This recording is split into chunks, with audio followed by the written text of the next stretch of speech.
waan jettuun qabda. Okay. Obboloota koo dhugaadha. Ijoolleen Oromoo achitti wajjin leenjina hedduu jira.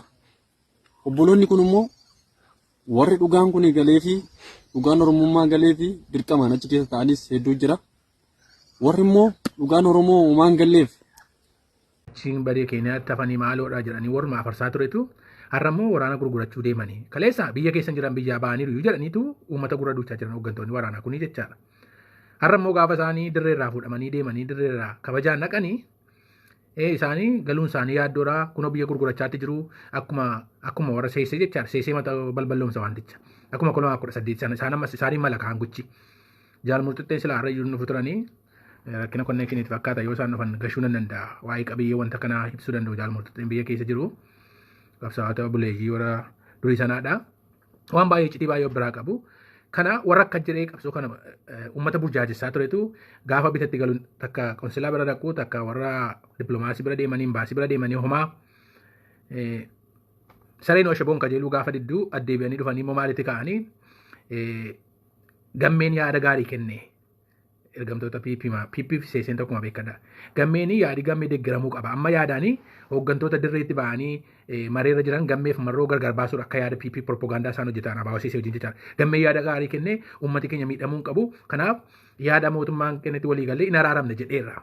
Marroon akka dide wayiitti moggeessuudha. Yaadaan gama siyaasa hojjechuu isaaniiti. Nuyi ajandaan laannu ajandaa kennina malee ajandaan furannu isa jedhame tokkotu jira.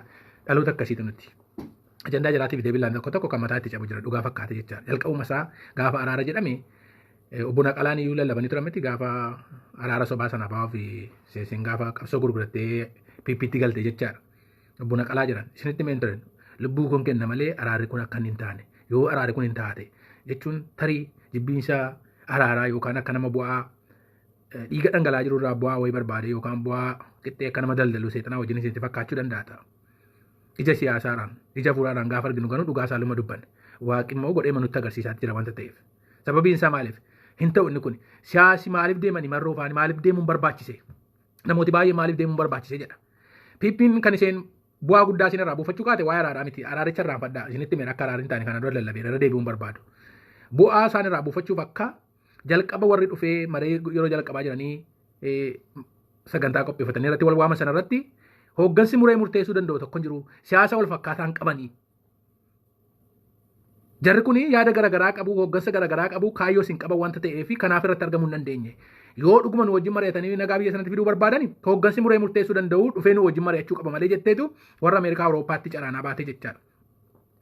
Ameerikaa fi Awurooppaatu nagaa keessii kenna yookaan karaa isaanii nagaa argatettee warri yaaddus hin dogoggoriin Ameerikaa fi Awurooppaan warri lixaa kunii jechaadha. Oromiyaan akka biyya taate warra barbaanne keessaa jalqabayyuu jira. Barbaadani. Maaliif sababii coo irra kaa'aniitu akka barbaadanitti ungulaaluu jechaadha. Yoo Oromootti kennanii Oromoo waan isaan gabbaruuf tokko hin qabu jechaadha. Waan hundumaa qaba wanta ta'eef rabbi uumaa ganamaatiin badhaaseera wanta ta'eef waan harka jalaa laaluun qabu akka barbaadan ergachuu hin danda'an. Garuu ergamtoota nu keessaa qabu. Warra fakkeessitoota Oppiidoos taate, Suusees taate, Kaafaayis taate hundi isaanii ergamtoota warra akka impaayiraatti yaadan warra sammuu isaanii garboome maqaaf immoo hayyuu Oromooti hooggansa Oromoon hooggana jedhanii warra Oromoo joonjessan warra akkasii qabdi. Warra ilaalcha Itoophiyaa fakkeenyaaf ilaalchi Kaafaayii yookaan Koongireesiin Federaalaa Itoophiyaa isin kan Oromoo jettanii waamtu Kaafaayii isin jedhamu kuni mul'ati isaa maaliin jalqaba qabatee gadi ba'e. Mirga Oromoon Itoophiyaa keessatti qabachiisaa jira. Itoophiyummaa fudhateera jechaadha. Itoophiyaa keessa jiraachuudhaaf murteesseetu kaayyoon isaanii ganamaa isa kanaa jechaadha. Warra akkasii qabu hooggan akkasii qabu bitamtoota akkasii nu keessaa qabu jechaadha. Warra walabummaa bilisummaa Oromiyaatti naman. Meeqan isaanii tarra moggeeffameetu qabsoo amma daasporaa kana keessa badaan nageessu sagalee warra bilisummaa walabummaa Oromiyaatti amananii. Har'allee jechaadha. Maaliif Suuseef seeseen neetwoorkii diriirfatanii lammaa magarsaa ji'a tokko guuturaa Minisootaa keessa dheengadda maal godhaa ture jara keenya.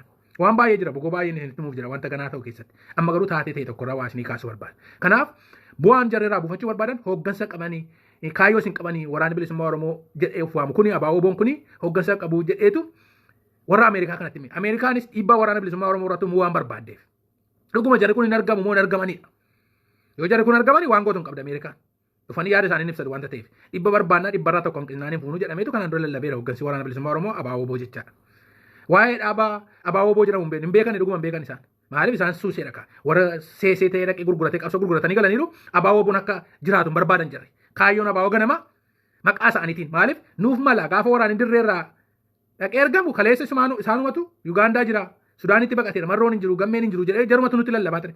Gaafa hooggansi dirree Oromiyaa qe'ee Oromoo irraa dhaqee fuudhamu immoo nuun mala ummati waan nu jaallatuuf yoo nu wajjin nagaan bu'e malee biyya kana keessatti nagaan dhufu jiranitti imbaasii Ameerikaa Awurooppaa kanarra deemanii kadhachuutti kaanii jechaadha baawwaseesin. Battee faana bodaayuu faan jechaadha biyya keessa. Homaa itti milkaa'uu dadhaban achiisa booddee jarri warri madisiisan nu isin hin beennu. Abaawoon karaa nagaa galmaa'ee jiru kan qajeela maddaa isaati isin beennu muka mukarraa cite ta'ani. Garuu asii daasporaa keessa shira isaan dalagan ittiin isin deebi'an. Eega jarri kun akka jiran warri muree murteessuu danda'u hin dhufne kanaaf kanaan dura kanaaf feshalaa'e inni jalqaba. Kanaaf dirqama amma fiduu qabu yoo dhuguma qabaatanii jiran. Marroon Sudaan irraa miteessuma Wallagga irraa deeme. Gaafa jarri dhaqanii injifannoo waraana bilisummaa Oromoo achirratti argatu isinitti himaa turan bu'aa siyaasaatiif deeme. Ameerikaan wallaaltee miti kaayyoon uummata Oromoo Oromiyaa jiru caalaa Oromoo biyya bakkee jiru caalaa Ameerikaan beetti waan Oromoon barbaadu. Maaliif duris warri Awurooppaa kun walii galaniitu impaayera jaarratan impaayeri kan isaanii ta'uu hin dagatin. Maqaan Itoophiyaa akka badu barbaadan. Itti kabii wayii barbaadu itti kabanii mirga Oromoo achi keessatti sii kabachiineera warra kaafaa'ee kana qabatanii Itoophiyaa keessatti Itoophiyaa fudhataniitu mirga Oromoo kabajamee fi akka godina tokko takka Oromiyaan jiraatu Oromiyaan biyya turte utuu impaayeriin jiraatin Oromiyaan biyya taate kan turte akka godina tokko takka isheen jiraattu akka kutaa biyyaa tokko takka isheen jiraattutu barbaadu wanti ta'eef jara akkasii qabatanii Oromoo joonjessuu barbaadan dhaloonni irraa isa kana miti. Baaqilaa Budaa beektu Baaqilaa Budaa jedhu. Baaqilaa Budaa baaqilootuma keessa Baaqilaa Budaa kan jedhamu Baaqilaa yoo affeelte inni kaan bishaate yogguu tattaru inni kun qeessee isaati. Yoo akoofte inni kaan gubatee gaafa waxalamu Baaqilaan Budaa hin gubatus. Bishaatee sin tattaru yoo abiddaan waxalte jechaadha. Dhaloota akkasiitu irra dirree irra jira qe'ee Oromiyaa irra kan nuyi qabnu dhaloota akkasiitu jira jechaadha waraanni bilisummaa Oromoo. Warri kaleessa yaallallattuu maqaa dhaaba kanaan maqaa waraana kanaa baankiidhaa fi ATM godhatanii maallaqa irraa gurrachaa ba'an har'a waan jalaa irra ta'eef waraana kanarratti ijoollee kanarratti tololchiisaniitu gaa mootummaa addunyaa biratti akka isaan iddoo tokko hin jiranii haayiluu gonfaa fagaranaa gara siin isaan abarsaa turan jira shira seessonni keessa naqata waan baraniif waan woboo godinaan kukkutan giddugaleessa qabanneerra kaaba qabanneerra kibba qabanneerra lixa qabanneerra asirraan citeera asirraan badeera tokko miti jarri jedhanii waan lallabataniif isa kana dhugoomsuudhaaf immoo addunyaa duratti maal godhan akka hooggansi hin argamne fakkeessaniitu jira jalqaba eenyutu lola jalqabe gaafa marroon ka'ee deeme warra seeseeti maal jedhan inni abbaa irreeti waraana kanaa wajjin hin jiru zoonii giddugaleessaa wajjin hin jiru kaabaa wajjin hin jiru baa wajjin hin jiru kibba baa wajjin hin jiru warra seesee daasporaa keessaatti immoo walgeessa dura geggeeffateera ka sitti nima jarri sagantaa mataa isaa danda'e baafatanii lafaa qabu abaawoo seeseedhaa fi taaksii foorsii warri cabee daasporaa keessa yeroo darbe warri waraana keessa ijoollee tokko tokko fidanii uummata burjaajessan waa labsatanii lafaa qabu hooggansa waraanaa eenyuun godhan hoogganuma seesee godhatanii jiru beekan hooggansa dhaaba isaanii hoogganaa waraanaa moo waraanuma keessaa tokko godhatanii jiru jechaadha warruma hooggansa irra jiru keessa yaadaan bittinneessan isa kana lallabachuuf turanii jechaadha. Gaafa marroon deemee jiru marroon abbaa irreetti qophaa kute jiran gaafa gammeen dhaquusaa dhagaan immoo gammee raawwanii miti silas gaafa gammeen immoo dhaquusaa dhagaan immoo maal jedhu sanyii immoo maaliif hambisanii jiran sanyii raafawanii miti beekan yaadaan ijoollee kana hooggantoota kana addaan bittinneessuudha mul'ati isaanii hawwii isaanii Oromoo hooggana maleeyyii godhanii akka barbaadaniitti nyaachaa sabaan maqaa hooggansaatiin gogaa hooggansaatiin dhiiga ilmaan Oromootti daldalaa sabaan isa kana dhugoonfachuuf turan kun hundumtuu jalaa fashalaa gaafa hundumtuu bitatti galee namni jalaa qabu immoo maal jedhan kunoo gurgurachaa jiru OPDO kan biraatu dhalate isaan aangooraaf deemanii jedhaniitu uummata Oromoo gurra duuchuutti kaanii jechaadha Oromoon dhaga'uu dite kana barsaa ture seeseema fakkeenya tokkoon isinii kaasa dheengaddaa gaafa marroon dhufee haasee Tiwiitarii irratti zuumiidhaan natti fakkaata gaafa inni dhufee haasee sagantaa biyya keessaa biyya alaatti qophaa'e tokkoon isinitti hima biyya keessaa burjaajii meeqatu ture biyya bakkee kana keessa garuu sagantaa lamatu qophaa'e warri seesee maal godhani Dooktar eenyu tokkotu rukutamee maqaa isaanii naa katabaa warri yaadatan dooktarii tokko reebamee jedhaniitu ajandaa fidan guyyaa sanarra beeka ta'ee jedhame guyyaa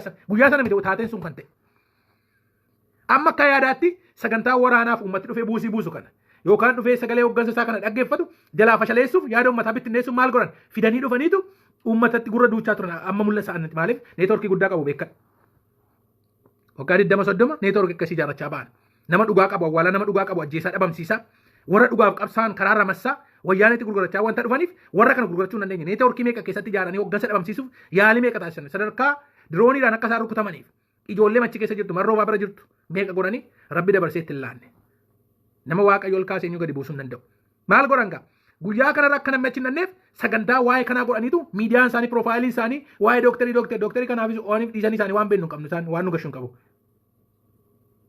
garuu ajandaa irratti ajandaa fidan warri girroo faan immoo maal fidanii dhufan OMN faan keessumaa asitti akka Ameerikaa kanatti isteetii garaagaraarra naanna'anii guyyaa sana fakkeenya tokkoon isinii kaasa as Ohaayootti maal godhan sagantaa qopheeffataniitu hawaasa akka hin baane koomunitiin harka PP keessa jira wanta ta'eef waraana bira akka hin waraana akka hin gargaarre Luboonni tun hafin, paasteroonni tun hafin, sheekini tun hafin yaanitu warri koominiti sagantaa qopheessaniitu warra OMN jechaadha. OMN akka dhaabaatti warra laaluu jira beekadha.